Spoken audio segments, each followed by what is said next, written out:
Hi, I'm Rob Dahm, and this is my first-gen Honda Insight. It's towing my dream car, a four-rotor Mazda RX-7 I'm building by hand. Most people, when they break apart, are upset, but I'm happy. But this show isn't about my RX-7. It's about what people across America are doing to tune their cars. My hope is that I can find out not just the how, but also the why of some of this country's greatest builds. I want to be inspired and hopefully inspire everyone watching to go out and do something special with their car or truck or scooter or whatever. I am obsessed with cars. Specifically, I'm obsessed with taking cars and making them do things they were never built for. It all started with Montego Blue. This right here was my very first sports car, at least this part of it anyway. But that's not where the story gets really interesting. It actually gets interesting with this car. This is a Mazda RX-7, just like that one started as, but this has a lot of horsepower. Just like they said, the very first race started when the second automobile was made. The moment my brother got a car and beat me racing this car, that was when I knew I had to build my absolute obsession, an all-wheel drive four-rotor RX-7.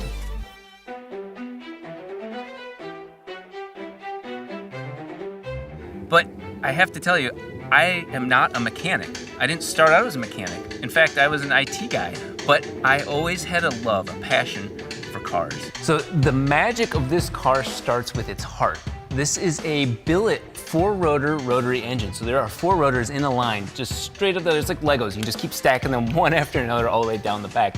That gives me the torque and the horsepower I need to get the car rolling. The drivetrain and everything is meant to make, well, about 2,000 horsepower to all four wheels. For a person that doesn't have an automotive background, how did this car come to be? Well, it was a combination of two things. One, the internet has so many resources available, and two, an absolute obsession and doing whatever it took to meet that dream goal. A couple months back, a friend of mine, Mike Kojima, came into the shop, and in 5 seconds, this man was like, you know your suspension's, falling rate. I'm like, I don't even know what that means. That's the sort of thing that the community has helped me with. Normally you have a race team or engineers working on this, and each of them are experts in their craft. I had none of that. It was my job to learn how to tune, to learn how to build, to learn how to even weld, although I have a great friend that helps me with that. This type of car requires every type of thing that you can imagine in terms of building, fabricating, machining, all of that. And thankfully, with my buddy Isaiah Duran, who's basically my life partner now, Isaiah's an amazing fabricator. And a fabricator is not just a welder, it's a huge misconception. You have to solve problems, but it's a combination of both fabricating and machining that make a car this extreme possible. I've had a little bit of help by buying certain parts from different cars that are out in the world. I have a front diff that was originally used as a rear differential out of a BMW E36, parts from Corvettes, parts from Nissans. But I think one of the coolest things that we ended up doing was solving the all-wheel drive system using a Nissan GTR transfer case. What that means is it transfers power to the front, and it always is transferring power to the rear. When people saw this, they're like, oh man, it's all-wheel drive, you're ruining the spirit of a rotary being rear wheel. Well, just turn that off, and it's 100% rear wheel drive. As I learned something, I would apply it. There's new knowledge, new experiences. You got a rotary engine, right? Rotary engines are known for breathing, making tons of hot exhaust gas. Well, what uses really hot exhaust gas efficiently? Turbocharger. This is the largest turbocharger that Garrett Turbo makes. It's 106 millimeters, so it's a 4-inch wide diameter. So look at how big, this is meant for Caterpillar, like earth mover type vehicles. These are carbon fiber axles. So this is carbon fiber wound very tightly. This has that a little bit of elasticity, so that way when it launches, the tire gets a fraction of a second to catch up so you don't break your car. Now this is still something from the stock FD. My rear latch works still. The back of the car has a 50-gallon gas tank. When we go to do one pull, so give it gas and go as fast as you can in one single pull, this uses over 1.5 gallons of fuel. If you've ever worked on a car, you know that while it looks good in the garage and looks good on paper, you have to shake it down. You need to see it work. That's the whole reason this thing has wheels, is to move. That's why we're out here at Chuckwalla Raceway, to go shake this car down.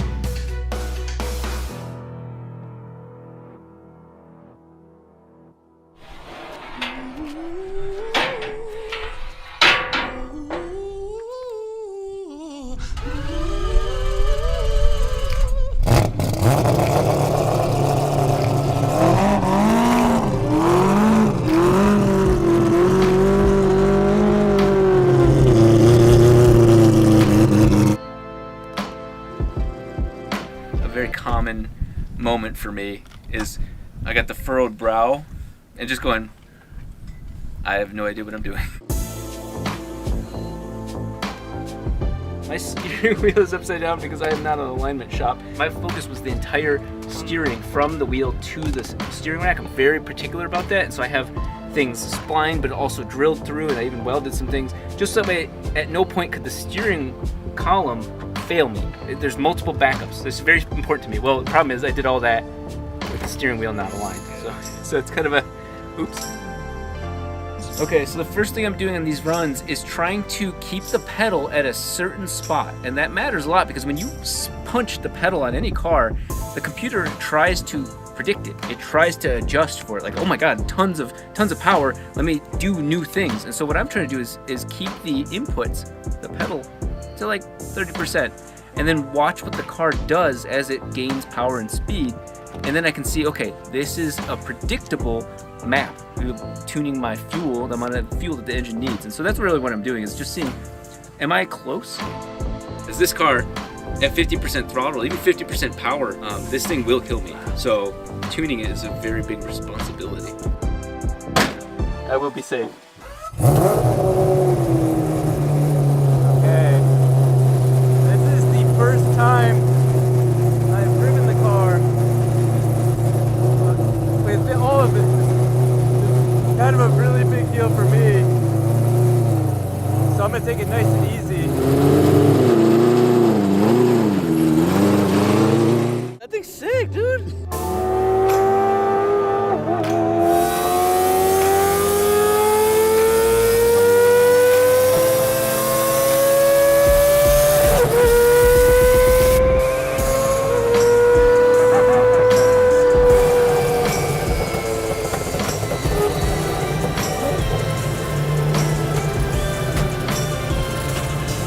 God, this starts amazing.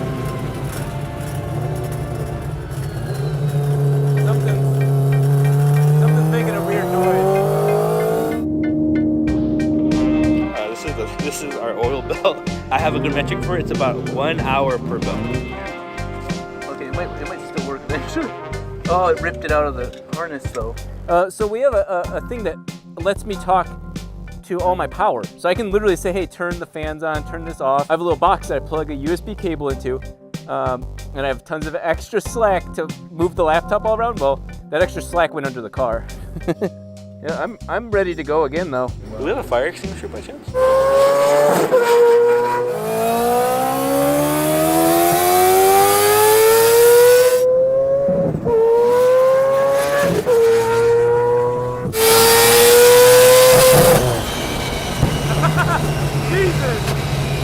Amazing. I love it so much.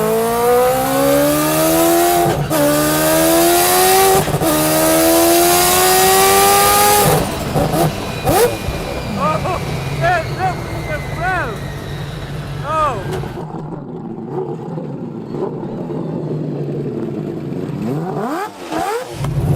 Okay, let me turn that off. Holy crap, is that amazing? That is amazing. Oh my God, I have not been able to experience the creation of mine to that level. The turning, the brakes, like you have to remember each of these pieces are actually custom built. It's not like I can rely on some OEM part, some part from Ford or GM or anybody. I have to rely on my own guess in many ways. And so to see just simply braking at high speeds work is validation for me. And this is almost too overwhelming because I did that, but there's so much I did all at once. And so she sounds wicked, doesn't she? She sounds incredible. That was very easily, that was only 8,000 RPM. We have another 2,000 RPM to go. Okay. This is just incredible for me.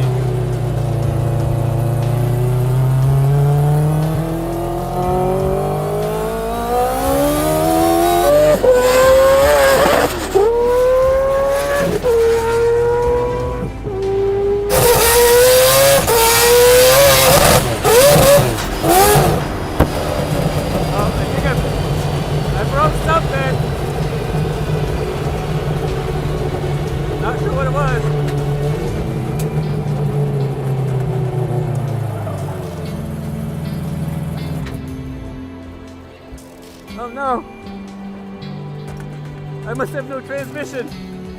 No! Not like this!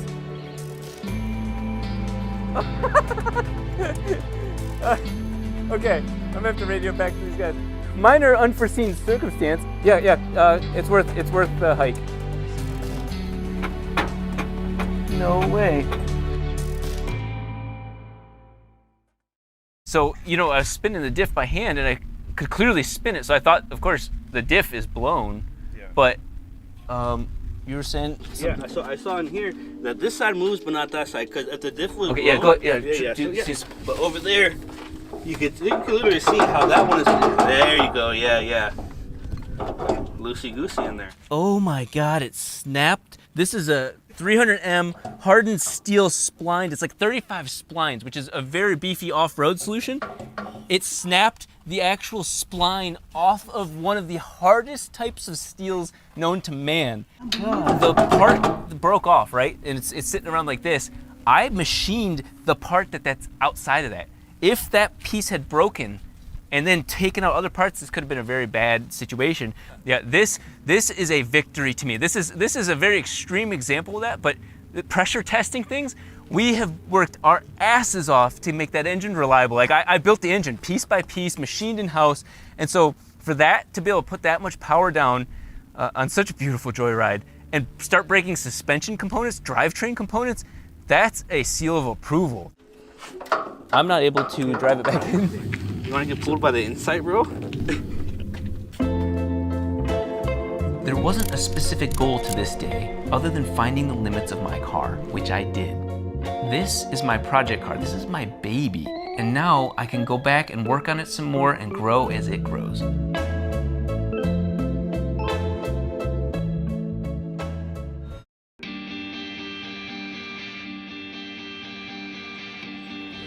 It wasn't a team of people that built it. It was one guy.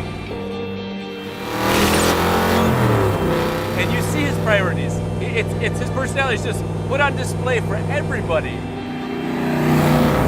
And I cannot wait to meet him because I can tell he and I are a lot alike.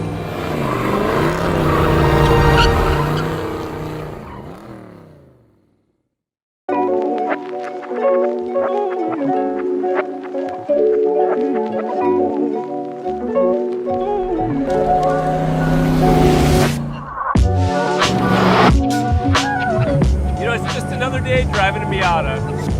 Well, okay, maybe an angry Miata. I've got to meet the guy who built this thing. It's a lot of effort put into making this thing look amazing, and that's what I connect with this immediately.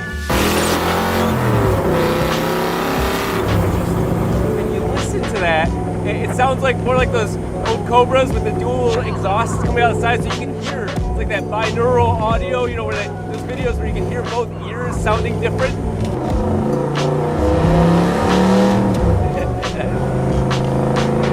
You're not gonna be able to hear me much when this engine goes. And that's a huge part of tuner culture. Is it wasn't a team of people that built it. It was one guy, and he needs to make sure it works because his personality shows in the way he wires it. It shows in how he built his engine. It shows what he decided to prioritize, and you see his priorities. It's his personality is just put on display for everybody, and I cannot wait to meet him because I can tell he and I are a lot alike.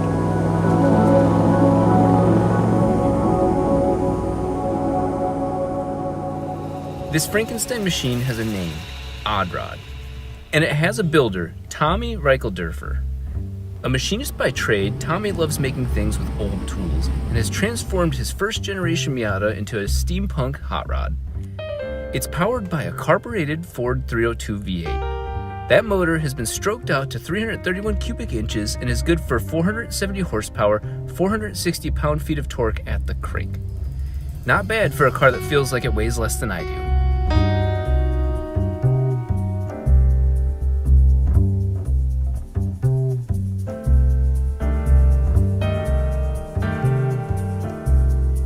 When a guy like me sees a car like this, the first question I have to ask is, why? Why this? I ask myself that same question every day.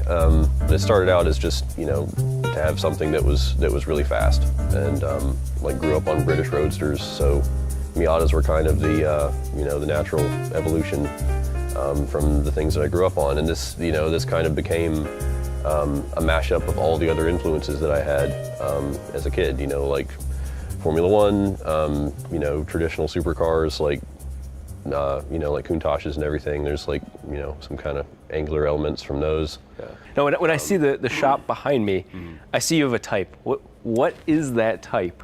Small, lightweight, and as analog as possible.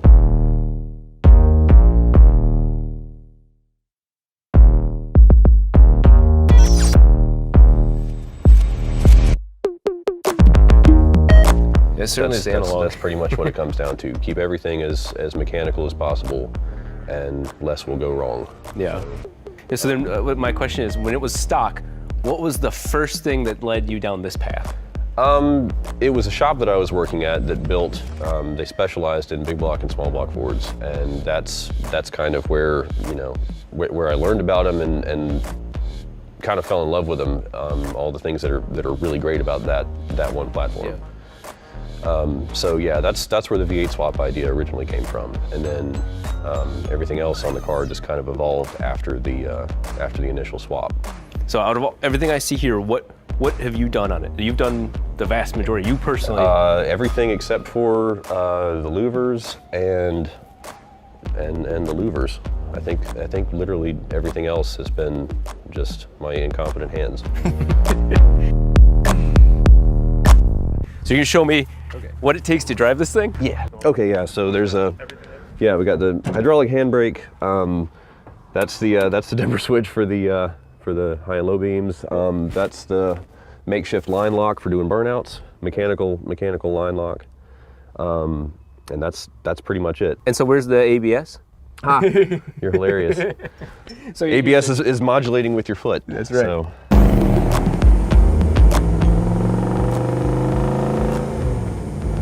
It doesn't have power steering. It doesn't have assisted brakes. It is you connected to the road in the coolest way possible. The wind rushing through my hair, the experience, the sun, a little couple of rocks hit me in the face. All of that is what makes this so in the moment. I am in this car. I am enjoying this moment.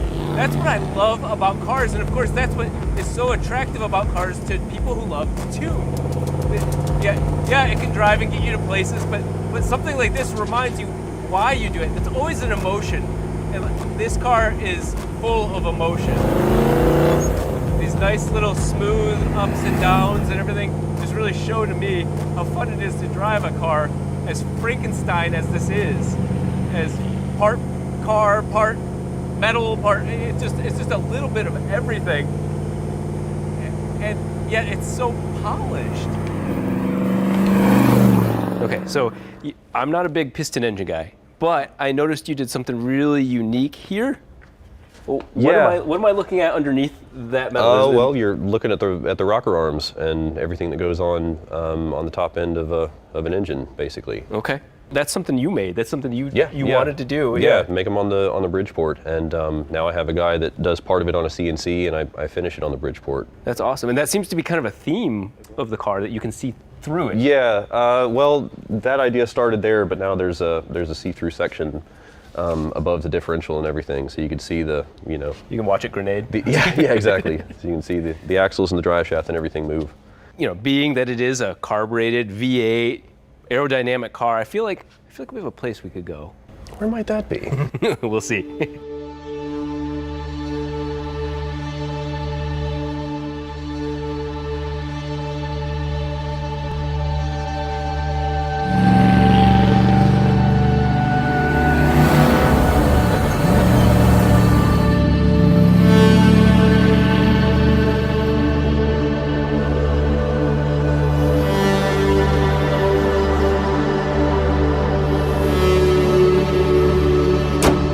I'm beginning to realize something. As I get older, I'm starting to understand the value of time and how quickly time passes. And you know what? This car shows you just how much time he put into it and what he chose to use his limited time in the garage doing. when you see a car as polished as this one, you see the details, all the riveting and all the metal work. He put extra time into that. That's the details. That's that 80-20 rule where 20% of the work takes 80% of the time. And this is clearly an insane amount of time that he's never getting back. And you know what's cool about that? That almost immortalizes his spirit in the car. It's an extension of him that he gets to communicate with all of us. It's almost like a greeting card. It's almost his way of starting the conversation with us without having to say a single word. And that's, to me, why the tuner culture, the American tuner culture, is really more of an emotion than just a collection of car parts.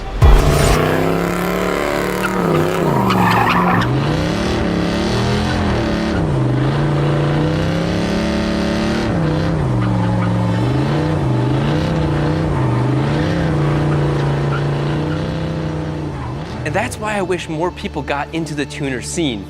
Their personality just shows through that, and it's so unique. Each one of them are different, and you know what? I don't have to like it. It's an extension of them. They choose what they get to do, and they get to love it.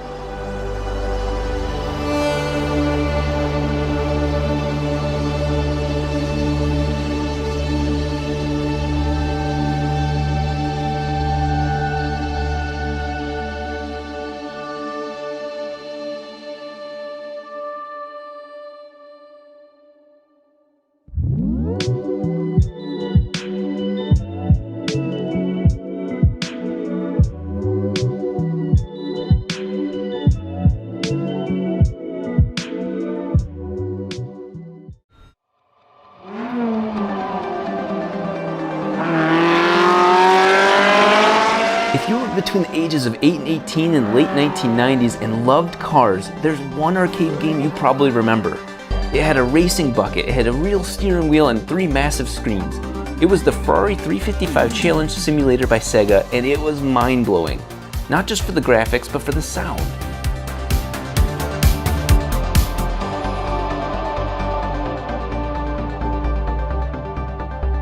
This is a Ferrari 355 Challenge Evo. There are 109 of them made. Out of 109 of them, probably the vast majority were crashed by drivers or people like me. In the late 90s, if you wanted to go racing a Ferrari, this is what you bought. Now, this one was modified by Modificata to become street legal. What does that mean? Well, street tires, street exhaust, and the interior was restored because most of these cars end up getting their interior gutted to save weight for racing. A car like this will cost you about $300,000 nowadays. But what if you wanted a Ferrari 355 with this sort of performance without that price tag?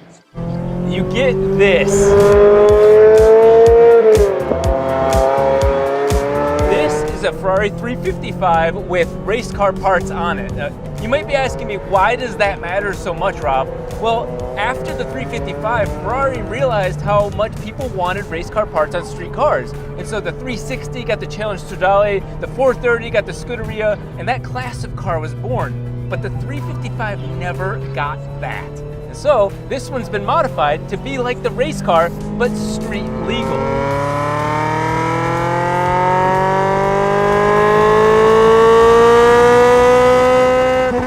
Off the bat, the first thing I realized about this car, piston engines rev all the way up to 8,500 RPM, and they sound so good doing that. A lot of people, including myself, grew up thinking exotics, untouchable. You cannot modify an exotic. It comes from the factory. It's got to have custom gold, special titanium, platinum parts that are untouchable. But as we've gone on, we've realized that that's not the case. These cars, just like almost all the other cars in the late 90s or even earlier than that, were capable of being modified. They weren't necessarily perfect. They definitely have their own personality. And of course, personalities can change. You can modify them, you can grow. And it doesn't necessarily have to make it faster, it can just make it the way you want it to feel.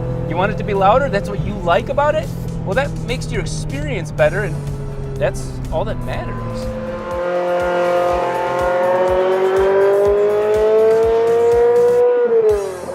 Cars like this, when you hear exotic or supercar, it becomes very intimidating that you think that that's untouchable. But as they've aged, you realize at the end of the day, it's still 4 wheels. They still have disc brakes, standard things that you would modify on a Honda Civic.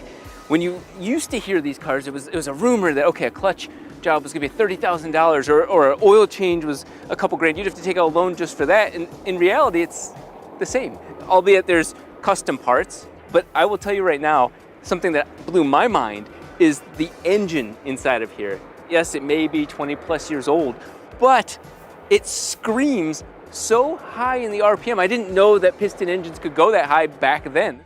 And this isn't some low-mile trailer queen only driven on the 19th Sunday of the year if the sky is clear and the humidity is under 20%. This thing is driven, daily driven. Look at the brake dust on the wheel. This thing is beat on by its owner, Modificata founder Jeff Siegel. And if you're gonna find somebody to modify Ferraris, you could do worse than a Le Mans winner like Jeff. And if you're gonna drive the cars, you could hardly do better than a place like the Concours Club here in Miami. This started its life as a base model, I use that term carefully, base model 355, but you've modified it considerably, almost in the spirit of the blue car. Could you talk a little bit about that? The blue car for me is like the ultimate manifestation of a 355. And that car has everything, but probably a little bit too much for the street. So what I wanted to do was pull the elements from that car that I thought were important to enhance the driving experience on this car. From that, the single most important thing was the quicker ratio steering rack.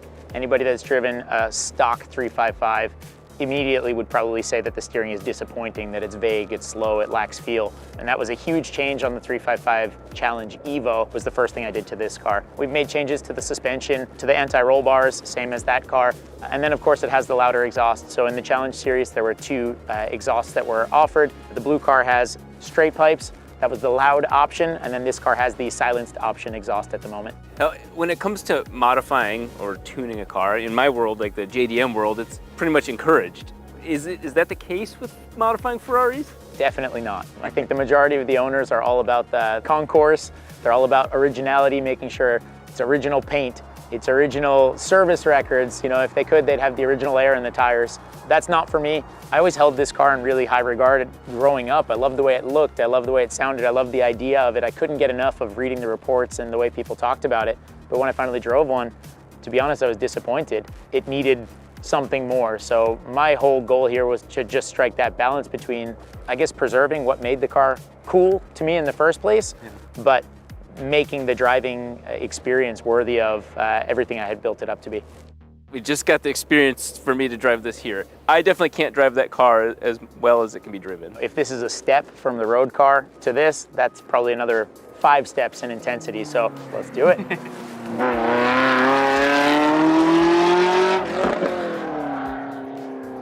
So I'm a Lamborghini guy, I have a Diablo. So I come from that side. If you're a Lamborghini guy and you have a Diablo, then I think to some degree you do get this car, because like a Diablo, there's a lot to love about it, and like a Diablo, they were sort of flawed at the time as well. Great looking car, great sounding car. Ultimately, it can be a lot of fun to drive, but a little bit troublesome, a little bit maintenance intensive, hence the restoration on this one, not just being a coat of paint. So the 355 Challenge was a gentleman spec series that Ferrari started akin to the Lamborghini Super Trofeo now or the Porsche Carrera Cup. So it was based on the 355 Berlinetta, and at the time the cars were initially barely modified, really just the roll cage, fire suppression system, racing seats, and that was it. As the series evolved from 94 to the end of the 355 Challenge, the cars got an Evo kit, and that's what this one is, which had a faster steering rack, which had some different cooling options, which has the rear wing, you know, just a series of updates, different anti-roll bars. So they really enhanced the performance of the car. So this is kind of like the, let's say, the ultimate iteration of a 355. So get a little bit loud here.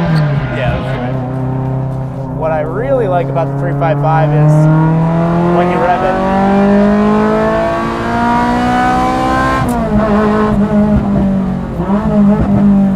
just like the video game. Just keeps going. Just keeps going. We need a longer straight.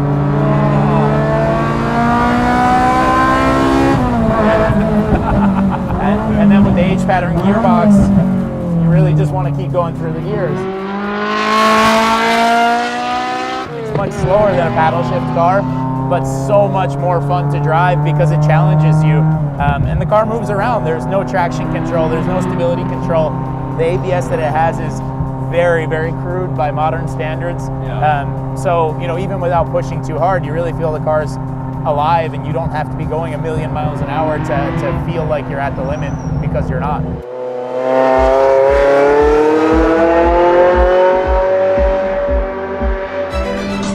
So when you see cars like this aging, and your first instinct is to preserve, and what I would almost argue is that you can preserve it better by upgrading it. Now, hear me out. The computer for this car was built when? Would you still use that computer now to do all of your current internet, email, all that? No. I would rather have a modern computer controlling it if I was trying to preserve the car. Take the old stuff out of it, and sure, if you want to preserve that stuff, matching numbers or whatever weird obsession people have with collecting like that, sure, set those parts aside. But the car, you bought the car, you bought the experience, why not enjoy it? And maybe that's my excuse for making more power or making it handle better or whatever, but at the end of the day, it's still your car. And unless you're just saving it for somebody else, enjoy it.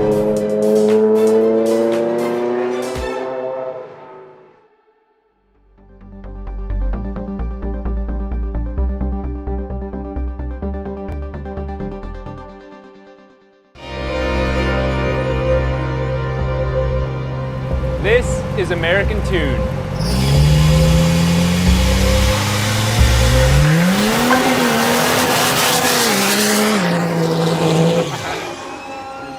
That's American Tune.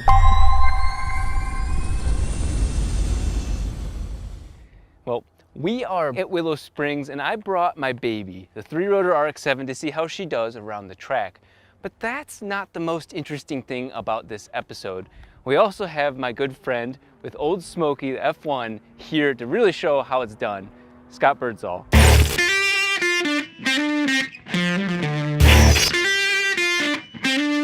What's up, Rob? Hey man, how's your baby? Not bad, not bad. I brought her out so you could try her out and see what the most unconventional race truck in the world is about. Yeah, I'm very excited. You know, it's wild because we've crossed paths so many times. We have the same shared passion, but we choose to do things a little differently. Right. And this is finally my opportunity to see what this thing's all about. Mm-hmm. So what's inside of these holes?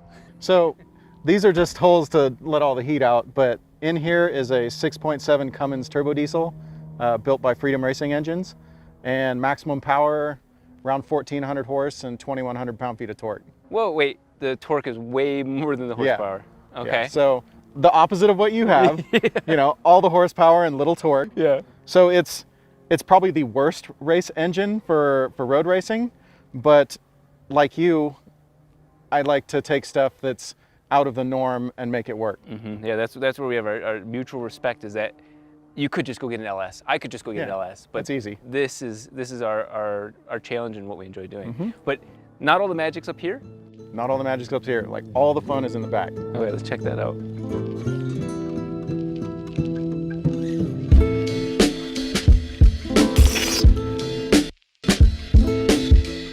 This does not look like the bed of my tow truck. No. It's hauling a lot of payload, but it is for a different purpose. So the engine on Old Smokey weighs 1,200 pounds. The engine, just the engine Just alone. the engine alone. So to make this thing have proper weight distribution for road racing, everything had to go in the back. And if I understand correctly, I don't know enough about this. It's not twin turbo. This is the word's compound? Compound turbo, Okay. yeah. So a lot of people call it twin turbo. It's not. There are two turbos, but they're not twins. Okay. They're different. So in this setup, you have a high pressure, low volume turbo, and you have a low pressure, high volume turbo. Okay. And they kind of work together to create the perfect turbo, which would be high pressure, high volume. This sort of setup, as I understand, is meant also, like you said, high pressure. What sort of pressures are we talking? Yeah, so the fun part about Old Smokey is not only have you got the Freedom Racing engine making, over 18-to-1 on compression, but you've also got 100 PSI of boost. 100 PSI Yeah. boost. That's, wow. And then how much does this thing weigh roughly? Smokey weighs around 4,200 pounds. That's not a lot for how much truck there is. No, it's It's heavy for a race car, Yeah. but like your average, 6 Series BMW, Mustang, Camaro, they're all 4,000 pounds. Yeah. This is the first time I'll ever have this on track to test it. Oh, nice. So you get to be a guinea pig of sorts. Yeah, that's the fun part of tuning. Right.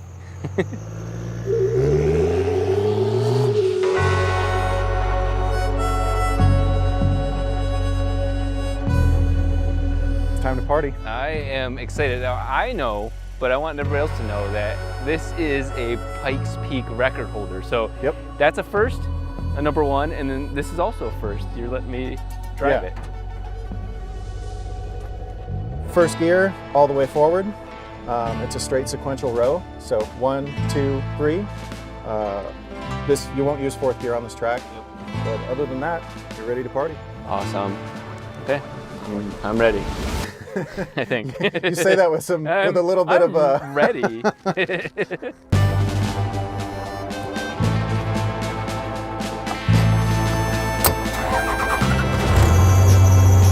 Have fun, Thank you buddy. so much, man.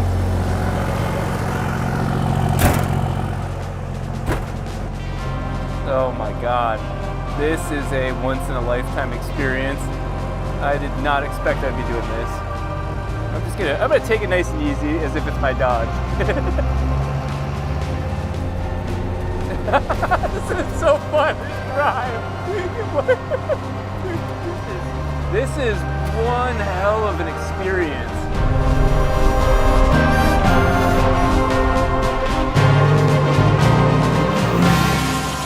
It's exactly what you think it looks like. Very distinct, very weird. I'm driving a truck on a track. Go get it, buddy. I've never heard that thing go by. That's so cool.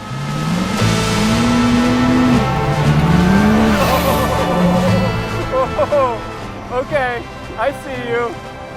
That's a lot more predictable than you think when you see it from the outside. I never let anybody drive it because, most of my friends are professional drivers, and they'll drive it like I do, which is beating it like a race car. And I don't want, that's my race car. Like, if anybody's going to beat it, it's going to be me. So I know Rob will respect it, so that's why he's driving it. The steering is very, very manual. It's very raw, but I can feel it. I get what the car's trying to tell me. There we go.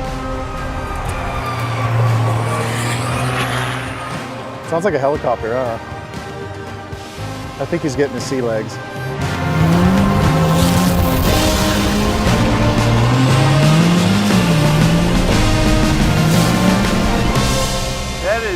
That is actually, I can't say it's way more tame. That is not what I mean, but it's way more predictable. I'm very impressed. This thing actually handles way better than I thought it would.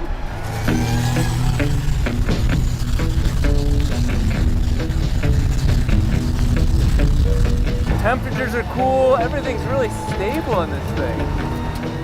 It's a real hard truck to get used to because it's really intimidating. Like, it doesn't feel like it should turn in as hard as it will. So anybody that gets in it is gonna, you have to trust it. I am definitely not going to win any races driving somebody else's car. I'm too gentle even when it's not. But look at this. This is just so much fun. Yeah, this thing's a tractor.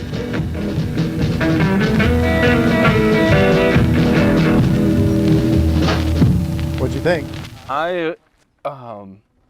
I'm in a truck. I'm in a very tall, I'm way away from the road. I'm in a very tall vehicle, and somehow I'm pulling lateral G. So that's the hardest part about this thing. You're really in a GT car level performing race car. Yeah, my mind was going, I'm back in my tow truck, my Dodge Ram. Essentially, yeah. And I'm like, I know that I cannot pull that hard on that turn. Yeah, you can. This thing on fast corners, it'll pull 1.7 Gs. Oh my God, what a cool machine you've built. It is so fun. And I almost feel bad that that's how good yours is. Have you tried driving mine? We'll see. I'll bet I have fun in it. This is not what I thought this show would be about. letting somebody else drive my car, so this is a very awkward and uncomfortable moment for me, but if I was gonna let anybody do it, it's So you. do we have a safe word? I'm used to torque and horsepower down low. Yeah. But this is going to be the opposite. Way it's going up to be here. nothing and then everything. Yeah, I finally have a dash. I'm gonna watch. Started. You gotta count your blessings.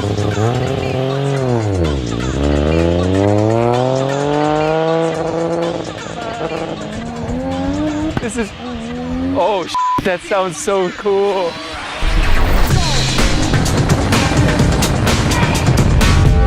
It actually was pretty nimble. Oh, it looks so good there. Oh, she sounds good though.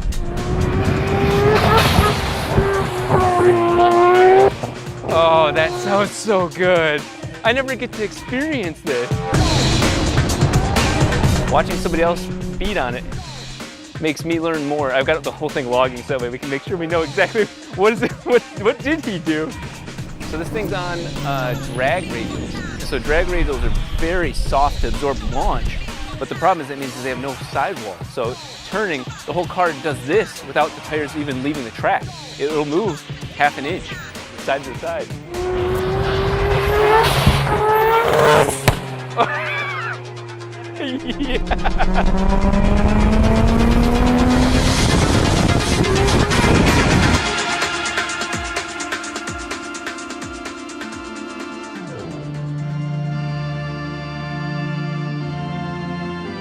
These cars could not be more opposite.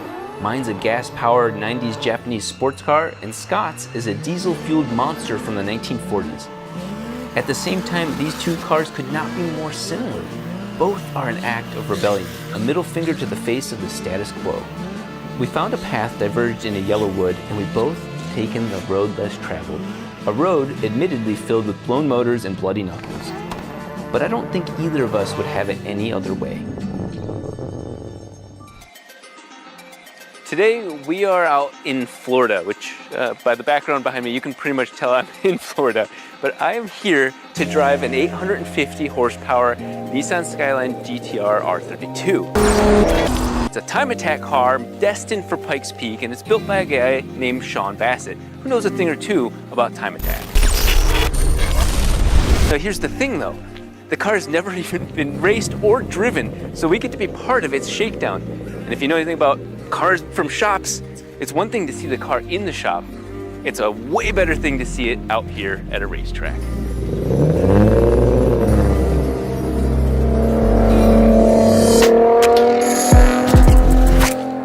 I don't want to get in it. I'm gonna love it.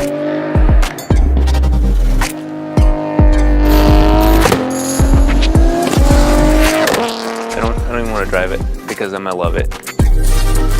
I'll just stay over here. All right, so we're hearing the guys shaking down the car, and it is pure euphoria listening to that thing off in the distance.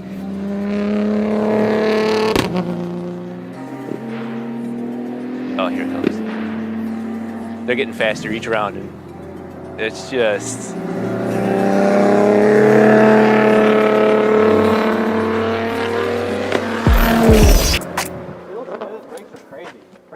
Good on this car. It sounded all right from out here. It didn't, it wasn't amazing or anything. Yeah. Pretty mellow drive, but this thing's definitely, she wants to be driven. Yeah. That's cool. See? Smile. This isn't Sean's first wild Nissan. For the last few years, he's raced an LS-powered 240Z in time attack competitions. Those are timed lap battles as opposed to head-to-head racing. He's also run at the Pikes Peak hill climb twice. That 240 is one of the cleanest builds you'll ever see, fabricated at his shop with the same care that SpaceX puts into its rockets. That's a pretty nice tube bender right there. A lot of fabrication equipment. A 350Z. Another Z, but this looks a little bit different than that one. Just judging by the carbon fiber in the back, it is pretty obvious to me, looking at all the details in this car, including the mil-spec wiring, all the booting. This is a very expensive option to do. And you could just run a wire and use duct tape. You can tell the person that runs this shop is a very meticulous person. And in fact, if you look at anybody's shop, it will tell a lot about their personality, whether it's their own personal car or maybe even their choice in customers and customer cars. In this case, I can see a theme going on here. You got the huge front splitters, a big wing, a big wing, a big wing, a big wing. But those don't look like they're just for decoration. This looks like, with the words up there, time attack, it looks like these cars are built for a purpose. But not just all of these cars, I think it's the car right here that has me most interested.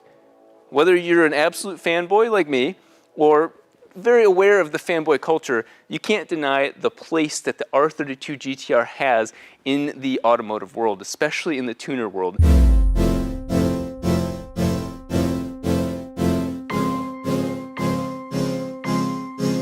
First of all, I used to own an R32, and it didn't look anything like this. So I want to ask you, what did you do to this car? Yeah, so this car is very special because people look at like how do you bring them back to stock as opposed to go full race car. So the customer Chris who owns the car, when he was like, I want to go full race car with this thing, and I was like, came to the right place, homie. Car makes about 850 horsepower, OS Geiken sequential transmission for now. The stock RB26? It's actually a stroker, so it's a 28. Okay. Yeah, 2.8 liter. Right now we've got a twin setup on it. We're actually going to be going to a Garrett single to simplify things. Yeah, like so it. Yep. Yeah, so motor-wise, she's good to go. It's just keeping her happy and maintained. We're going to dry sump the car, but we did a lot of aero work on the car, obviously. Yeah. And this is exciting to me because I can ask you in person. This aero is effective. I know the answer, sure, but yeah. I want you to say it because I know front splitters, rear wings, these aren't just for street looks. These actually are functional. Yeah, they are. So we took a factory-shaped front fender, we widened it just a hair. I still wanted to keep it clean, so you couldn't maybe really notice, but we want to be able to pull that air out of the fender, all that turbulent air. So you're saying that you made this? Yeah. You made the carbon? Yep. Oh, that's amazing. Yeah, we could go on for a long time about that, but yeah, we made the front fenders and then a couple other little carbon parts here and there, but yeah, it's a full flat bottom car. This is gonna pain me to ask this. How long did it take to do this build? So we got a really nice example of a street car not running, like I mentioned, and we knocked this out in about 2 to 3 months. I need to work on my build times. Yeah, Jamie keeps us in shape, making sure that we stay on schedule. I am a huge fan of aero that is functional, and so you've got the front splitter. You know, now that we're out here, we can see all this in such bigger detail. Front splitter, flat bottom, and rear diffuser. That's like free money. That's like free horsepower, and you're really putting more grip down, or at least weighing more down on the tires. That might not always be a good thing, but I think in most cases that absolutely is.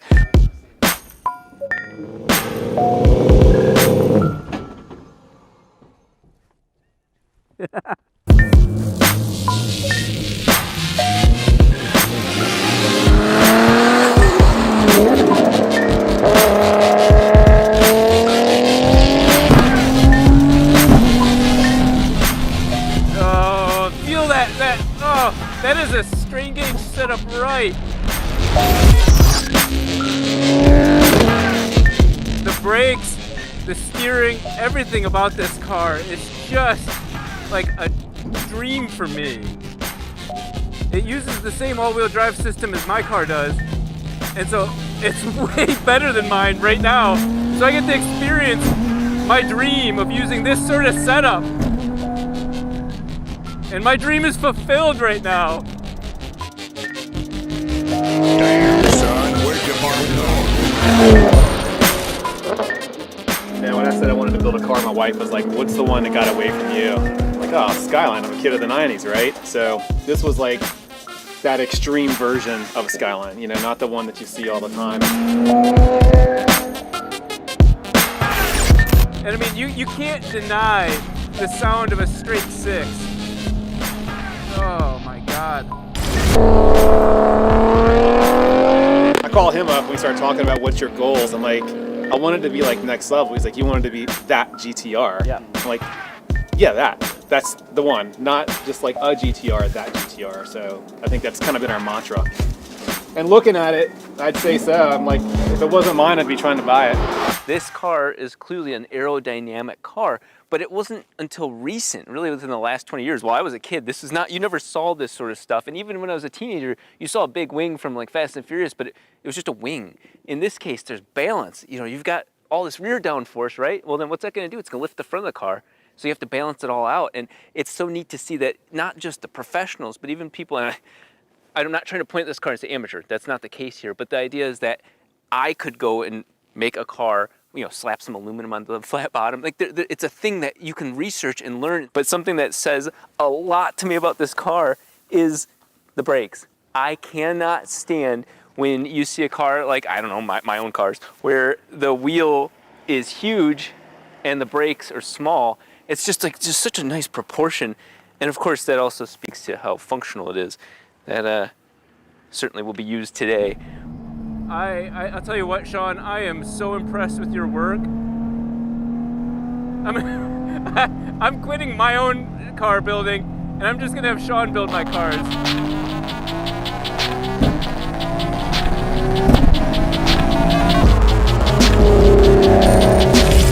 I'm supposed to talk and tell you guys things about this car, but I can't explain how much I just want to drive it.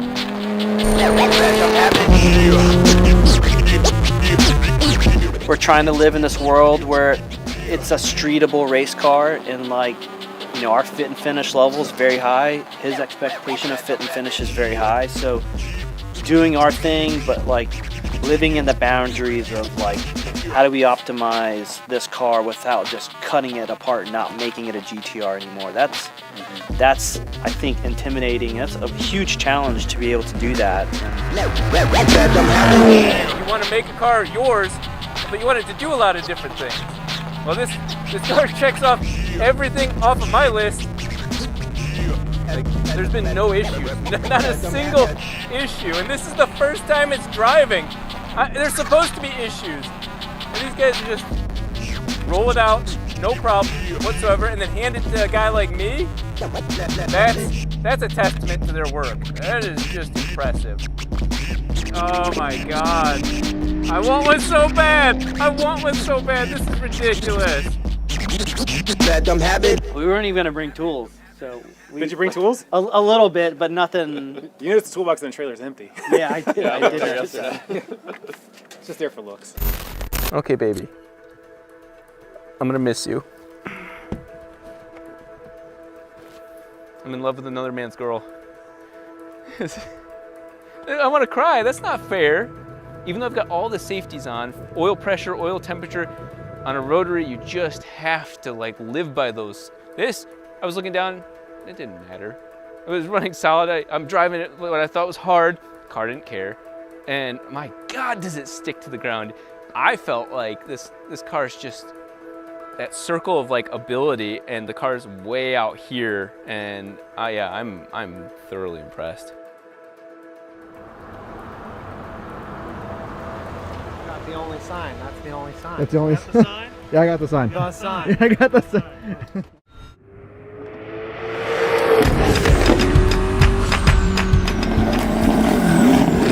Oh no! Wiring is over there. It ripped the wiring off the transmissions.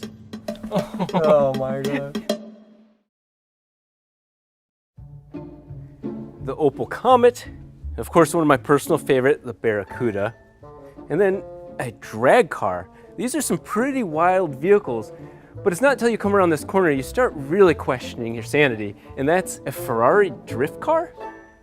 That's when you know you're at Fuel Tech.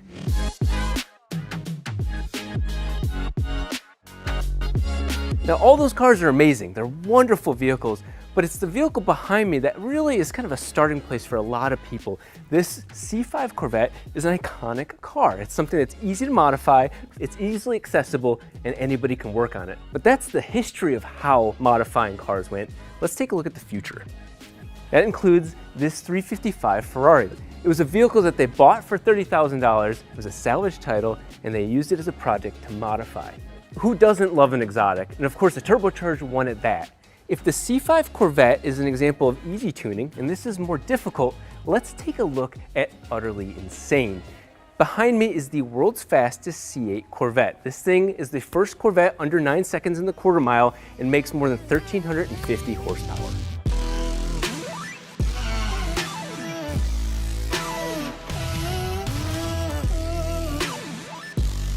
You see the rear tires, that's a first indication that there is something really crazy on the backside of this car. And of course, it takes meaty tires to make a lot of power stick to the ground, but that's just the beginning. It's up here where I fall in love with this car.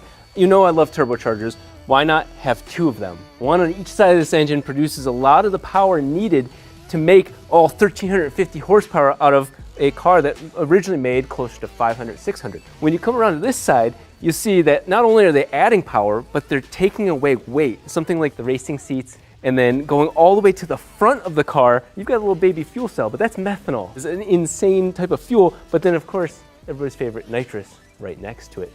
So there are a lot of things going on underneath the hood of what, from a distance, other than the rear tires, looks like a stock Corvette. With great power comes great responsibility, and that is where you see what looks like a dash sitting in the armrest is actually the new computer controlling all of it. In the past, you could work with what the car had. Nowadays, it's so encrypted, it's so advanced, there's so many different wires running everywhere that it's almost easier just to let that be and then build a computer on top of it. And that's where the fuel tech comes in. And just like the older Corvette and the Ferrari and the other Ferrari, they all are controlled with the same unit. That is the new brain of the car controlling the entire engine and of course the transmission as well. Everything that puts power to the ground is all controlled from that thing sitting right at your elbow.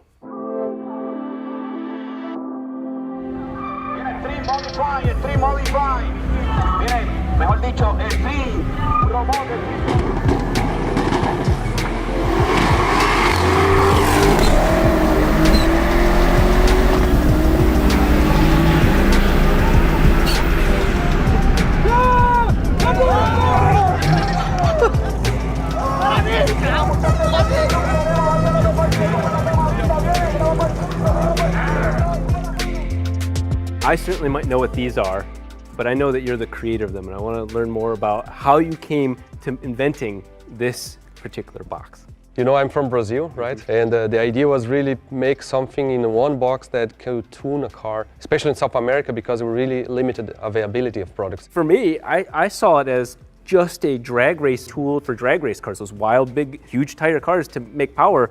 Now seeing it on your Corvette, I realized that you're really onto something with controlling future cars. Yeah, because this is really a lot more than an ECU. The right word would be VCU, is Vehicle Control Unit, okay. Because it's really an advanced computer that you can do everything. Well, you know how much I absolutely love your computer, but let's go make some fun noise with the cars.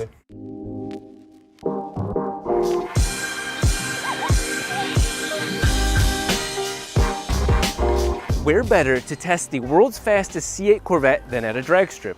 We're at Silver Dollar Motorsports Park to do just that. We're gonna take this car down that strip and see just how fast it actually is.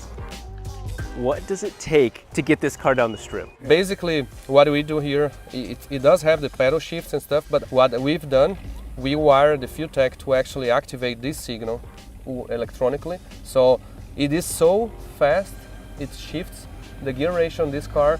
It shifts first to second in 1 second, second to third in 1.8 seconds, third to fourth in 2.7 seconds, and fifth gear in about 5 seconds.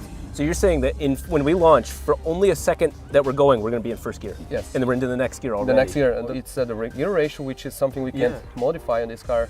You have it where brake in hard, gas pedal all the way down, and then when you're ready, let go of the brake. Mm-hmm. Once you're down, full pedal, and your computer is doing all the rest. Yeah. That is amazing.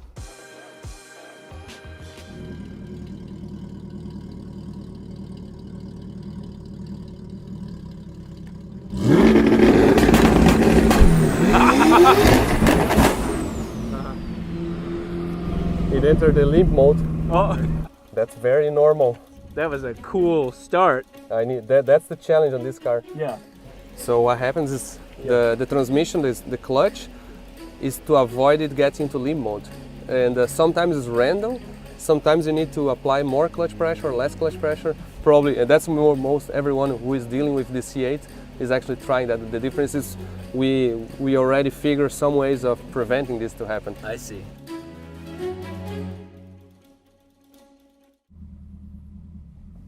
Here we go.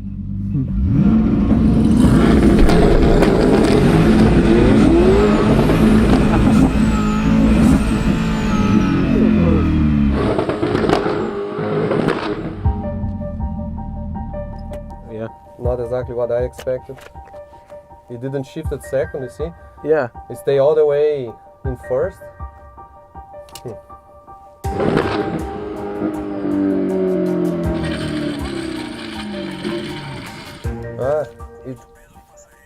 It ripped the wiring and the wheel cover cap, ripped it off. Oh no. And the transmission control unit wiring is over there. Oh no. It ripped the wiring from the transmission. It ripped the wiring off the transmission's control. Oh my god. I'm not gonna say it's my fault. I did gain a couple pounds over winter, but it's my luck. Now, those of you that know me know that I love braking my cars. And you know what you do when you're braking your cars? You're pushing the limits. He was going faster, harder, new things, bigger tires, and the bigger tire hooked onto the stock body's fascia, the plastic covering, ripped that off and said, no, that's not enough. And went and ripped wires out of the wheel well. And so right now the car's stuck in first gear. They're gonna try to fix that real quick, get it off the track. But that's the name of the game when it comes to modifying modern cars like this. There's a lot of wires everywhere, and they're all extremely important. Unwilling to pack up and go home, Anderson and his team went back to their trailer to completely rewire the controller for their transmission, so we could take another run and I could get a chance to drive the car.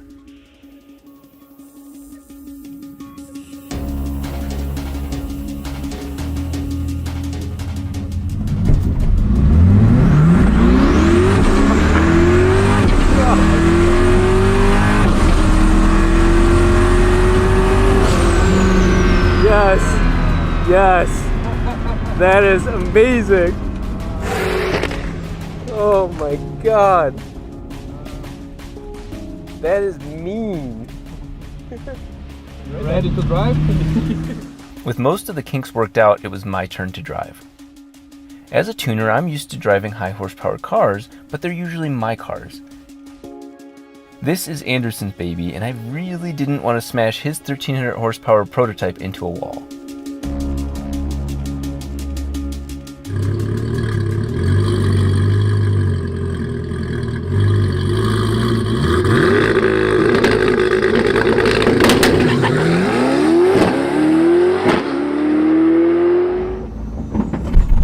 Oh my God!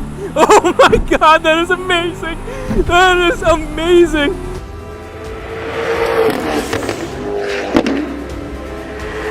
Anderson, you built one hell of a car! That is amazing!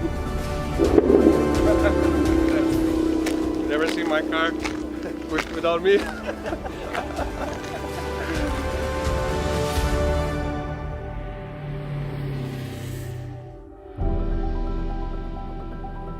Yes!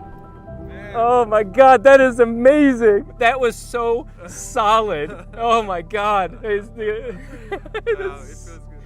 Man. Yes. Thank you. Yes. Oh, that is an amazing car. That was solid. That was so straightforward. It's so crazy to think that, okay, I'm just pressing the brake, holding the gas. He's got it all tuned so that way I could hear it. I could hear those turbos come online, and then I just let go of the brake, and the car did the rest of it. The fuel tech, everything just worked. I was just along for the ride, and what a ride that was.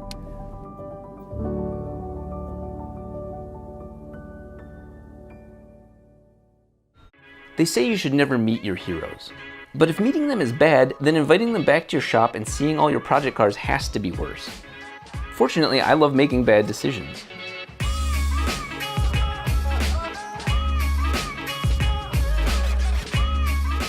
Steve Dinan is America's most successful BMW tuner. His cars were powerful, refined, and reliable. He took a break from building cars to dedicate himself full-time to racing, but he's back with a new company called Caravan Auto Works.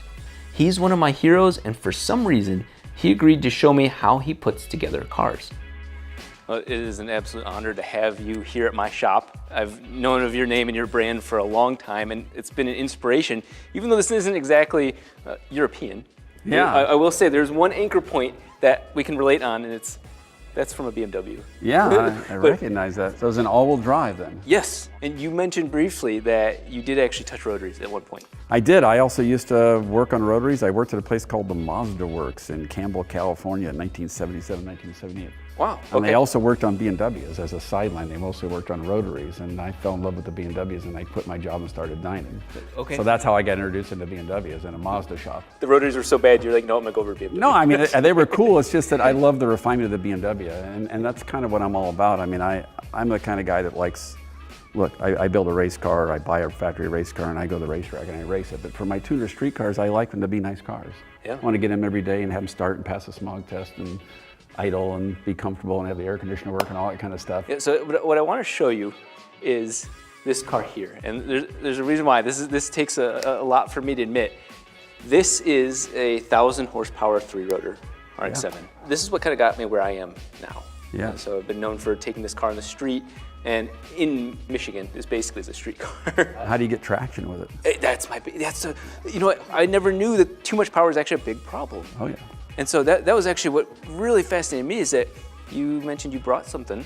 Yeah. And it's an actual street car, but it also makes basically the same amount of horsepower. I want a street car that's as refined and nice as the stock car, just 25 to 50% faster, something I can drive every day, but has no compromises of durability or drivability or emissions or anything. It's 900 flywheel horsepower, so it's less, it's probably 150 or 200 less than this thing. Yeah.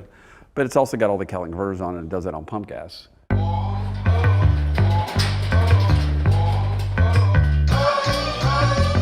The BMW M8 competition puts out over 600 horsepower stock. Adding power to a big luxury car like that risks subtracting refinement and day-to-day usability. But Carbon's promise is that you can eat your cake and have it too. Obviously, we already established this is a very comfortable car. It's like a luxury car. Yeah. So you'll be shocked at the racetrack how quick the car is and how well it handles, given how nice it is. Yeah. And one of the arts to that is people have a tendency to lower the car too much and then bottom it out against the bump rubbers. Right. And the bump rubbers are an integral part of a suspension system that most tuners just don't completely understand. And we tune them a lot in race cars. But how they're supposed to be tuned is we're driving on the road like this, the bump rubbers don't touch. I believe that. That makes sense. Okay, and then that ride's really nice. But then when you roll the car into a corner, the bump rubber engages and it's a progressive spring and you can double the spring rate. You're using the bump rubber as a progressive spring. Right. Oh my God. That way it supports the car in the corner to make it stiff, but when you're driving in a straight line down the highway, it still rides nice. Most people think they're a crash barrier. We actually use the bump rubber as a tuning tool. That's amazing. I've never thought about that. You have to change the shape of the bump rubber and the durometer of the rubber and tune it for the travel that you have. Yeah. It's a lot of work. We have a shock dyno. You ever seen a shock dyno? Yeah. Okay. We put the spring rubbers on the shock dyno, and we measure the force on it and the hysteresis. Yeah. One of my arts on both race cars and street cars is making really good handling cars that also ride really nice. And in race car terms, that mostly means just taking bumps well. Yeah, so I might be oversimplifying, but does that mean, if accounting for the bump stop, you could use a slightly softer spring? Yep. Yeah. Okay. Yeah, and then it sinks into the bump rubber, and that way on the low speed corners the car's soft, so it brakes and puts down power. Yeah. And then the high speed corners get support from the bump rubber and you get your cake and eat it too.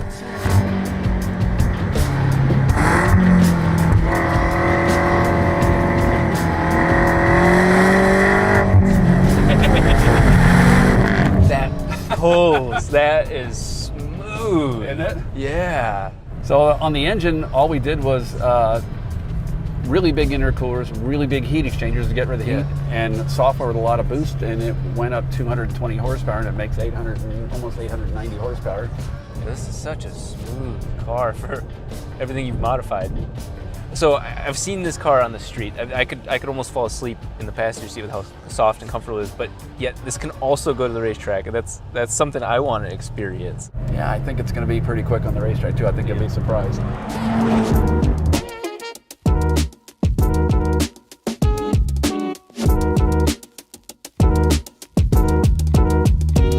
Well, it's a little different than the streets we were just on, but we are out at Willow Springs, a great place to really let this thing unwind. And I really would love to see more about what's under the hood. It's a 4.4 liter twin turbo V8 with a hot V from BMW, and it comes with just over 600 horsepower. All right. And we added larger intercoolers to the engine, and then 2 really large additional heat exchangers to get rid of the heat in the intercoolers, because the biggest problem is when you make a lot of power with a turbo, it makes more heat and that robs the power. Well, I felt it yesterday when we were getting out of the car. I could feel the heat being pulled out of the car too. Oh, yeah. So that was impressive. And it has a huge electric fan in the front that pulls air through it and even stays on after it shuts the car off to take the heat soak out of it. Well, you know what? I'm surprised you don't have a laptop in the passenger seat, but that's because of my background that I'm always tuning and driving. Yeah. But in your case, this is just wrapped up, good to go. Yeah, this car hasn't had a computer plugged into it in over a year. We built a computer with adaptation ranges where the computer has the ability to learn based on the fuel quality. So you can put pump gas in, it makes 8.25. You put race gas in, it makes 8.90. You put meth in, it makes 9.25. It doesn't require any software changes. That's awesome. Well, you know what that means to me? That means I can just jump in and go. Just jump in and go, don't have to worry about it. Okay, well, I'm gonna take you up on that. All right, let's do it. It's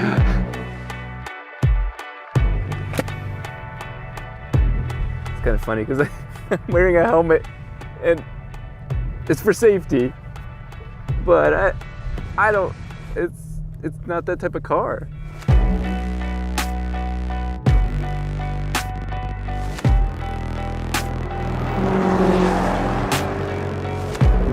Oh my God.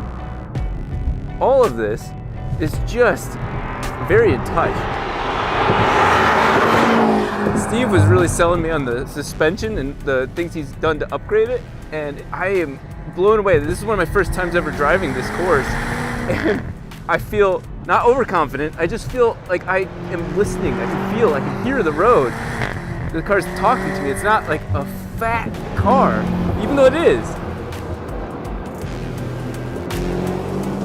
Look at all this elevation change, all these tight turns, and this car is meant for like grand touring. It's a big car, and yet here we are maneuvering a very small track with ease. I don't feel like that like lumbering body roll of the car. I just feel the suspension doing what it's supposed to do.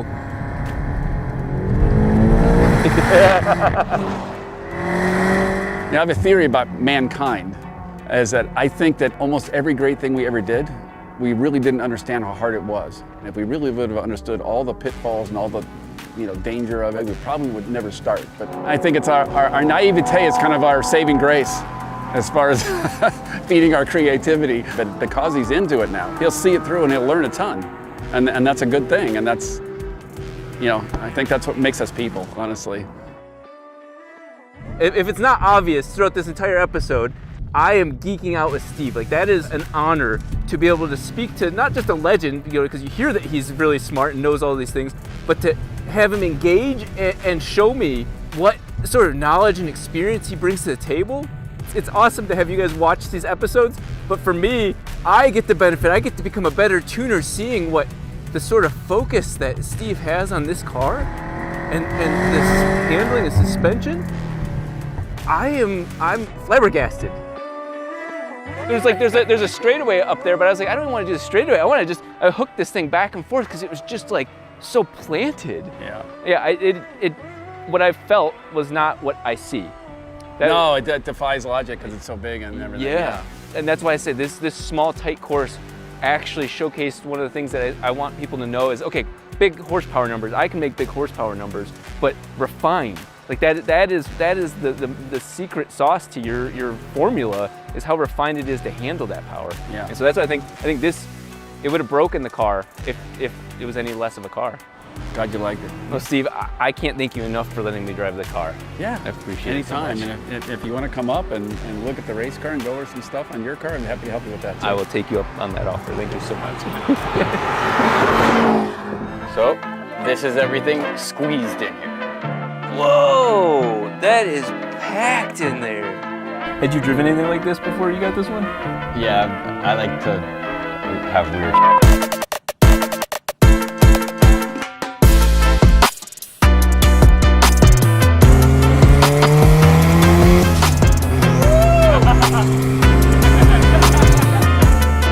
This is a 1931 Ford Model A, or, well, this was a 1931 Ford Model A. Now it's a rat rod with F1 inspired looks and about 1/2 of a Japanese sports car underneath. This car was the unfinished dream project of a builder out west, but a car like this belongs in a place like Miami. And it belongs with a person like Ricky Boda. a weird car enthusiast and tuner who's devoted himself to taking this Instagram render and making it a real car.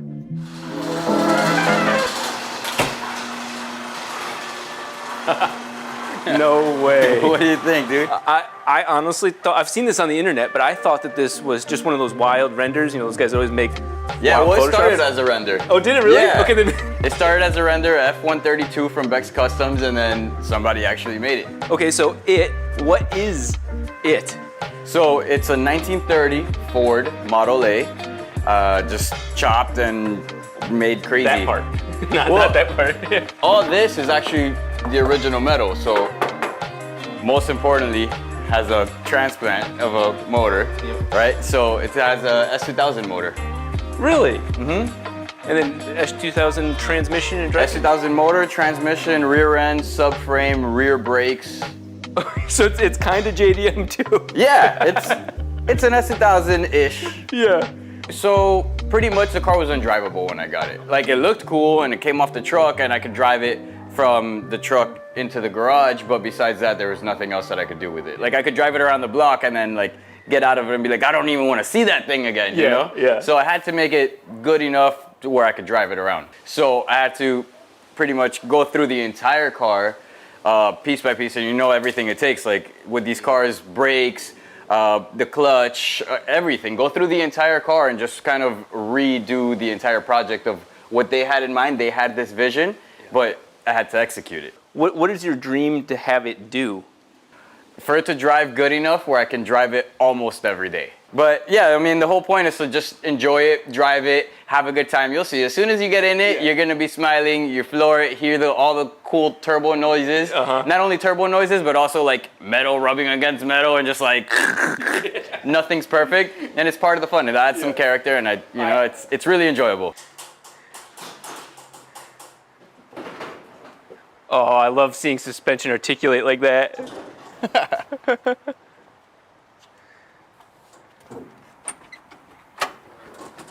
And then of course the e-brake doesn't work just because one of those things. That's so sick. So in the rear is just stock S2000 suspension, slammed the whole way. Oh, no way. Yeah, and it still sits pretty high because of the tires. I mean, these are 31 inches tall, talking Jeep sizes. Yeah. By 16 and a half. Awesome. Oh, you have ABS, or you have the wheel Yeah, speed so sensors? it's got the wheel sensors, ABS, pretty much that whole entire rear end is stock S2000. All right, so here we go. That's sick. I was wondering, okay, it goes that way. Yeah, and then it's just some metal rubbing against other metal, and it's kind of dirty there, but you know. Super functional. It works. Yeah. Yeah, so we have the gas tank here, radiators back here, stock S2000 suspension right under it. Everything just kind of works. All right, so I see the car, but I also see the world we're in, which is definitely not the world I'm used to. Yeah. What's it like having this car in Miami? So there's a lot of memes and a lot of things that say Miami is not even Florida. We're like, it's its own little space, its own world, right? Miami is like a melting pot of people from all over, which brings a lot of culture and then brings a lot of car culture. So I'm appreciative of having the car and then being able to share that passion with a lot of people, you know, because cars bring people together. Absolutely. So this is everything squeezed in here. Whoa, that is packed in there. Yeah, barely fits. If you look here, the pulleys are, I don't know, come over here, a quarter of an inch from the intercooler. And then a quarter of an inch from the suspension. So everything kind of just fits in there. It was extremely hard to find a core this thin too. Yeah, So, they're always thicker. Yeah.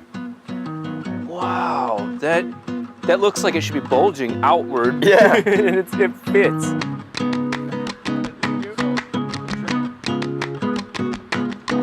Had you driven anything like this before you got this one? Yeah, I like to have weird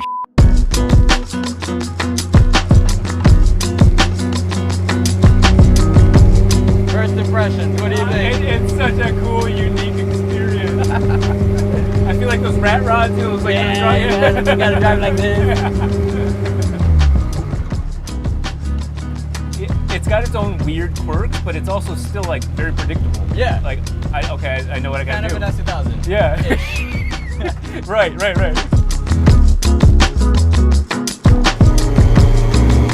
I thought there'd be way more wind like hitting my face. It's not terrible, right? Not bad. And if we wanted to, we could close it, you know? Yeah. Yeah, you can't be bored driving this thing. No, man, it's fun.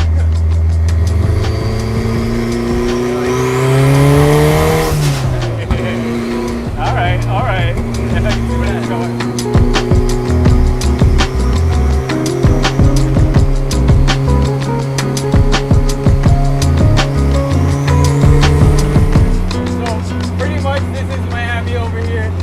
Like the wild west.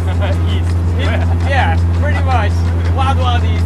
Everyone here comes from all over the world just to hop on these cruises, but also in the car world, dude, anything flies. So you can modify your car as much as you want. No one's gonna stop you. No one's gonna do anything like, or if anything, even police officers, they'll admire your car. That's awesome. Yeah, man. So like something like this, as long as it just turns on, works, you can take it to the tag agency, register it. Yeah. No one's gonna ask you questions. You know, slap a tag on it and go have some fun. Are there some sick roads around Miami that like are like known for like having some fun on? Curvy? Yeah. No. No curvy roads in Miami. It's one of those. That's the only downfall, or that something that Miami gets criticized for, is a lack of curvy roads. Yeah. Hey, bro.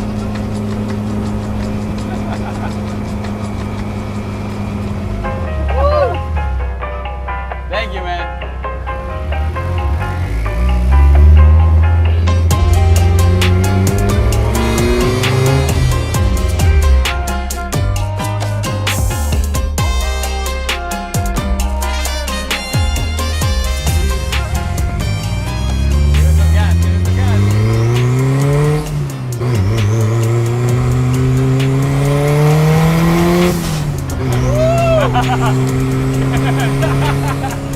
Oh, that sounds so good. Yeah. Tuning a car isn't always about making it go fast. It's about doing something that makes you happy. Maybe that is going fast. Or maybe that's building something that gets attention and makes everyone who sees it smile. For Ricky, that's clearly his passion.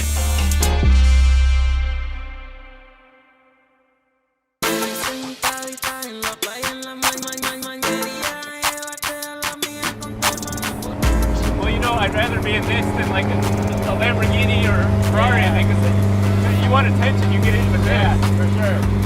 And it's the right type of attention too, like people that love it. Dude, whenever I go out in this, people are like smiling, you know? Yeah.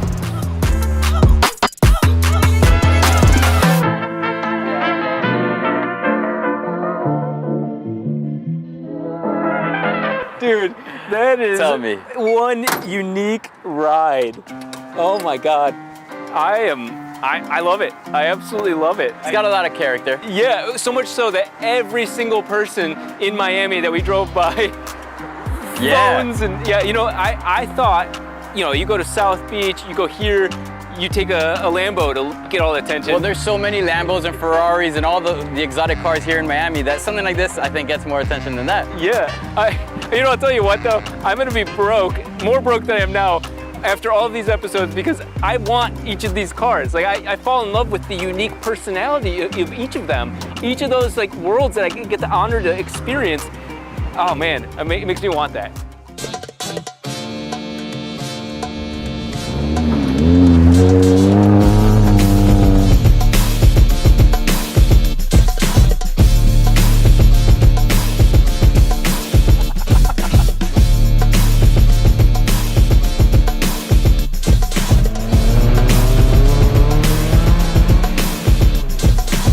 Miata is always the answer. That's what the name basically stands for. It's this awesome little lightweight Japanese sports car. It's just a fun short wheelbase. You know, you can turn it real tight, but you can also off-road it. I think if I just had it, oh, it does work. If you like live in the snow and you can like practice really low speed drifting, this is just like that. Like you can. I guess that's another quality that you can look for in Miata is, oh, you know, that 1.8 liter. It's good. It's good off road. I should be in like a class 10 truck doing the Baja, and yet I'm in a Miata. Like I'm going what, 40 miles an hour, and it's just an absolute blast. Something that is really neat about it being a Miata is the short wheelbase, the real twitchy steering makes it fun at really low speeds. So you're not having to go 100 miles an hour to enjoy this experience. And looking into it, you realize that there's like a group of people that do this. This has like been underground for me, and I'm a big Mazda guy. Like obviously all my cars are Mazdas, but people have been working a lot quieter than I have, doing almost cooler things than me. A person crazy enough to own and modify a vehicle like this is a person that I want to meet.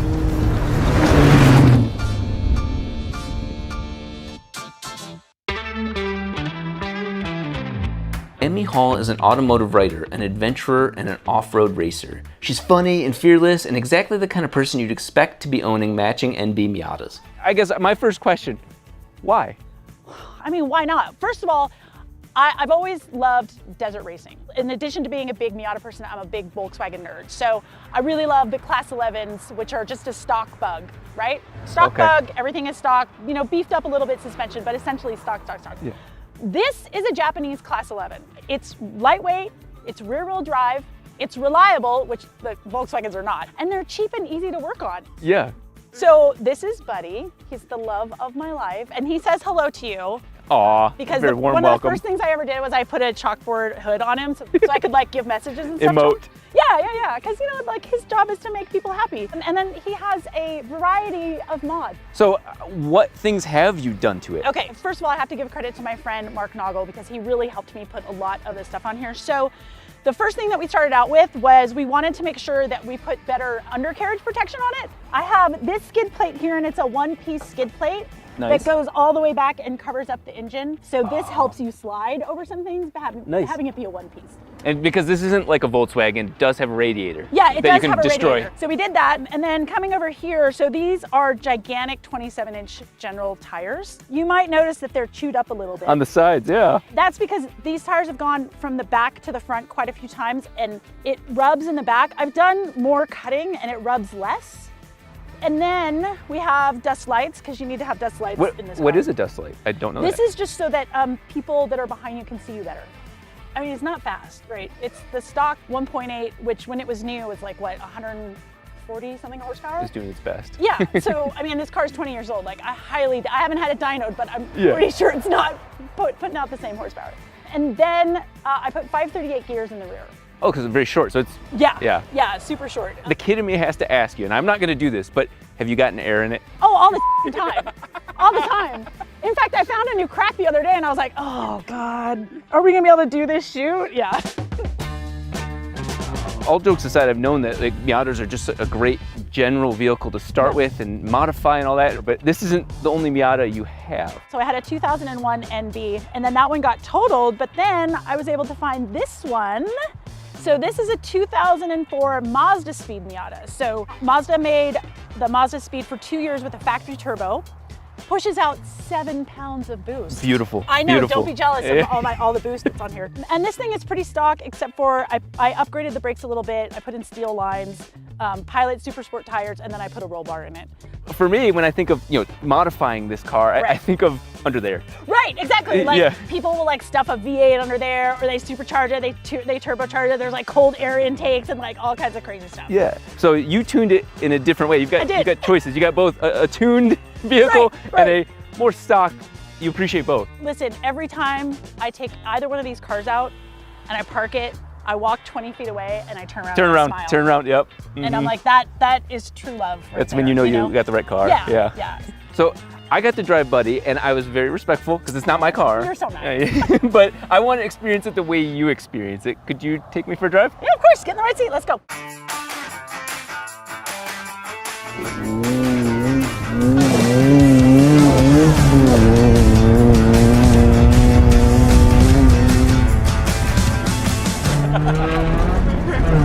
Yeah, I definitely wasn't driving it like this. Well, what's great is right here is pretty smooth. Yeah. So you can really get, I mean, we're probably at like 45, 50 miles an hour. But then you start getting into these whoops. And then because I don't have the travel and those tires rub so bad, like, so I definitely have to slow down right there. So would you consider this entry level sort of off-roading? No, not so much, only because you do have to, like I had to build this. Like an entry level thing would be like, just go get yourself a Rubicon or go get yourself a Raptor. And then you can exploit the capabilities of that vehicle and learn about it and then figure out, do I want long travel? Do I want to, okay, here we go. This is just like, get through it. Yes. Just get through this part, yeah. Whoop, whoop. Okay, let's get off this road. Okay, so Buddy obviously can't rock crawl, right? Yeah, like, that's not gonna happen. And this would not pose any problem for a Jeep. But it's a little much for Buddy. Oh, so, let's I believe in Buddy. I believe in Buddy. I cannot believe I'm in a Miata doing this. Right? And then let me put a wheel up on that so we don't hit anything. And then boom, we're up at the top of this hill. Look at how beautiful that is. Isn't that crazy? And that's why I love it, is because like Buddy's so lightweight, you can get away with a lot of stuff where in a truck you would need 4-wheel drive, but for this I don't.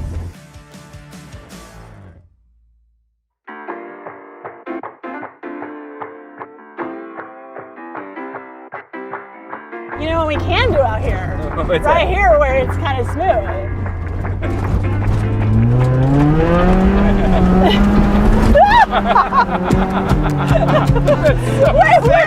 Where are we? Come on, go. I taste chalk. Sorry, we're getting dirty.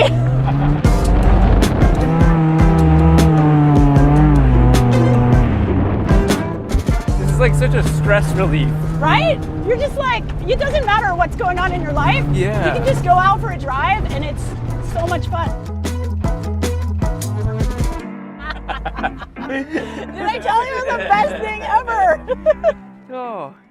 What you pointed out was the fact that this is probably one of the cheapest ways to get your teeth whiter because the rest of you is covered in dirt. Dirty. You're so dirty. For me, this shows me that all car enthusiasts aren't the same, but yet they all have the same passion. You can express it so differently, even with the same car. Like you can have your street Miata, and then you can have your off-road Miata. It's amazing. That is amazing. For the last 70 years, it seemed to be that the louder your car was, the faster it went. And then Tesla showed up.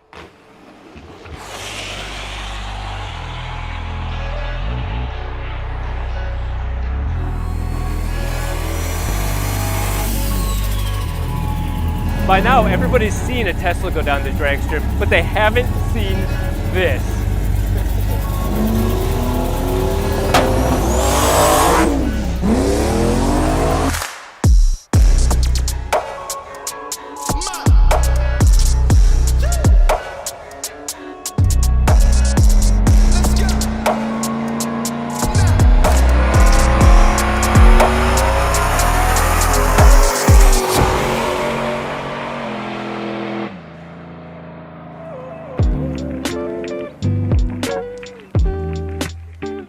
Every sort of racing has a spec. You've heard of spec Miatas or even F1 cars, Indy cars. They all have some sort of class that you all race in to be competitive. Well, guess what? Donks have a spec too. And you know what that is? That's a 26-inch tall tire with street rubber. That's it. Donk racing, or even racing on big wheels, is the opposite of everything I've ever learned about making a car go fast. It makes no sense, and yet I am completely fascinated by it. That's why I came here to Speed Shop South to talk to a man named Hot Rod. All right, this is ground zero. Let me learn more about your world. Okay, well, like I said, starting off, of course, big wheels. We got one right there. For big wheel, small tire. Yeah. You know, so you can only do so much on this tire. That is what, a 26? Yes, that's a 26-inch okay. wheel. Now, you can go as wide as you want or narrow, but it's a 26-inch wheel on a regular DLT hard tire. So, you know, you put the big wheels on it, they're expensive. You're talking about a $7,000 to $8,000 wheel on these cars, and it was for looks. Yeah, right. You know, and I guess once you have so many people with them with the looks, now we want to see who's actually fast. See you line up. Yep. Right. So they kept the same wheel, just start putting, you know, bigger package. You can buy a Donk with an original factory 350 or 400 in it. Yeah. And put some wheels on it, and you got a big wheel car. But if you want to race on big wheels, you need to put something under the hood. That makes sense. A 1974 Caprice Donk. Donks are from 71 to 76, whether it's a Caprice or Impala, convertible, hard top, or they made like a sports coupe. So if this is a Donk, then what's a box? This is a Donk, it's a B-body. That box Chevy is a B-body, but it's a different year. Gotcha. The bubble Chevy is a B-body, it's a later year. So they're all B-bodies. And when you go to race big wheel, it's anyone from those three classes, basically. Yeah, you can go box Chevy, Donk, or G-body. G-body. So this is the G-body. Now this one is a little different because it's a G-body, but you can run it on a slick. Now these slicks, we got some low-key guy making them, so they're a little sketchy. But we run them, they're slick, and they're working. Okay, so you're saying that there's somebody out there making those slicks. Where? I don't really know who makes them. I know where I can get them from, but I don't know who makes them. That's the right answer. And so you're saying that the G-body does like include the Grand National and Grand National, Cutlass, Regal. Yep. I mean, there's plenty more Grand Prix, and like this right here, we run just a nitrous big block, kind of old school. You know, I'm a nitrous man. I have turbos, I have supercharged, but I'm a nitrous lover. Yeah. So I'm gonna show you this box Chevy, which is different than the Donk, but in racing on big wheels, it's in the same category. Kind of shaped like a box, kind of like grandma's old grocery getter. Yeah, that is sick. This is a billet aftermarket Proline engine, MBE headed, and twin turbo by Precision, and we're making roughly 2,500 horsepower. 2,500 horsepower. Yes, sir. Oh my God. And like I say, it's full interior. Everything's still in it, front to back. And the steering wheel matches the wheels. Yep, steering wheel matches the wheels. Got a nice cage roll, you know, for some safety, good belts. But you see, we keep it nice and neat where you can't really see it. I did not even see it until you pointed it out. We was racing in the streets. We used to gamble a lot in the streets, and streets always get dangerous. You know, don't nobody want to hurt anybody. You know, we want to go fast and be safe. But this was the originator where we used to drive this thing to the track, swap the back tires, put some slicks on, and people would laugh and think it wouldn't run. Yeah. And we would go out and whoop some butt. You know what I'm saying? Yeah. I'm so fascinated to understand what that is. Okay, so at the track, I will be bringing this right here. This is a 1973 Chevrolet Caprice Donk. You've seen the original Donk. Yep. This is a race Donk from the front to the back. Okay. 26-inch wheels, hard tires. Engine doesn't matter, but this one is LS. Mostly it matters. Yeah, LS single turbo. We're pretty fast with it. It's pretty fast. Yeah. So. I'm bringing an extra pair of underwear. This All right, thing, well, this thing already. I am excited to see if it impresses you. Okay. How much do these cars start out weight-wise? Like normally, like stock? Anywhere from 5,200, somewhere in there. I mean, they're heavy. They're still heavy now. That's a big car. But the weight has to help it hook a little, at least a little bit. I feel like it does, Yeah, if you use it the correct way. But that's where this high-dollar suspension we put on there. And, you know, so it separates and runs like a radio car. Oh, there we go. All right, boom race tank. 10 gallon per minute Right. pump. Man, you are pumping some Yeah, fuel. Yeah, we got a nice big brushless pump on it. Yeah. Oh my God. Way bigger rear end. Nice, big, and beefy. You can lift some weights. Yeah, I got some weights on it to keep it on the ground. You know, just keep it low. You might want to edit that out. We got a little in there, but it's all right. That's kind of one of them. I give you a little free game. So if y'all watch this show, you can know this trick. But if you don't watch it, you missed it. Yeah, because you're keeping weight on the center of the tire. Yeah, keeping weight on the tires. It's easy to unload these things. Yeah. And if you see this thing still got rubber, you know, I mean, it's all back here. Yeah, it's rubber everywhere. Yeah. And like I said, tomorrow when you guys see this thing at the track, you're gonna see exactly what I mean. I mean, it's unreal and unbelievable. Yeah. But we do all the upgraded things in drag racing, from the shocks to the rim. We go 9-inch, way bigger rim housing. We went bigger brakes, you know, to stop this big heavy car. You know, so thanks to Wildwood for that. But yeah, big beefy rear end, light aluminum drive shaft. Yeah. Okay. Also, you see I got some bracing going on. Remember the other one just had a factory? Right. Yeah, we got some bracing going to the front. So basically it's like a double frame rail, so we don't twist it. Yeah. And but basically we brace the cars for the power, and the car will not twist. Like I said, we're putting 15 to 2,000 horsepower. It's easy to twist this thing. And but as far as suspension wise, this is what you need to do to beef it up if you want to go big wheel racing or donk racing.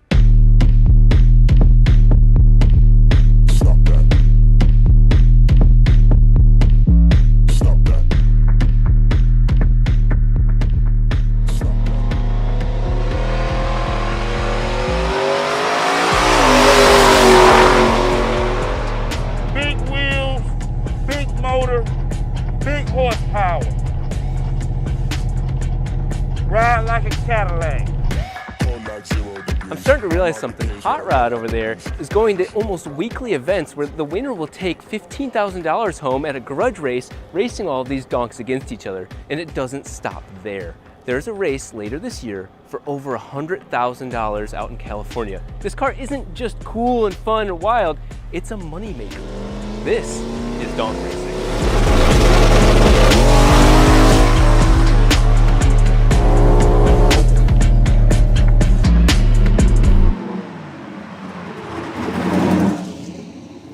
So check this out.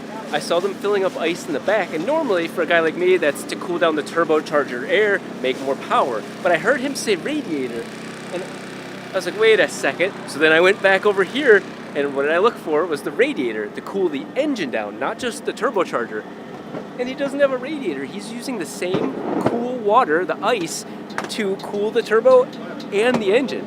So it's saving a lot of weight, meaning that he can go even faster with less power. Although less power isn't really the issue here.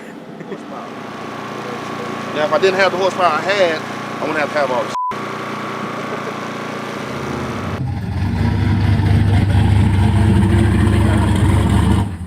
It's your turn. How about that? All right, I'm you ready. think you can handle it? Heavy car, heavy horsepower? She's a girl, Big bro. wheels? I'll take good care of her. All right, well, let's see what you got. Okay, firing it up. Water pump. Okay. Oh my God. Yep, second gear. Okay. Okay. Holy crap! This is a totally new experience for me. And we'll go into second gear now just to bring it forward a little bit. Okay, this is my first time driving a donk. And it just happens to be one of the fastest in the world. Yes, the trans brake is on. We mash it to the floor. Oh my!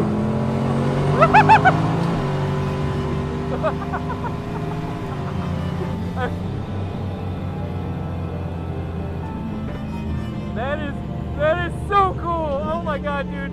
That car.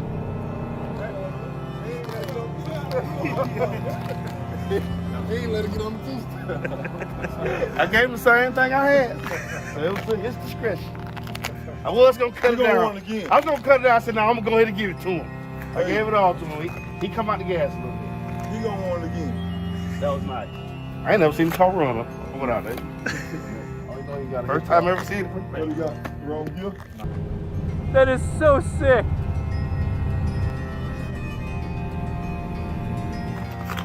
That is just badass. That is so amazing. Oh my God.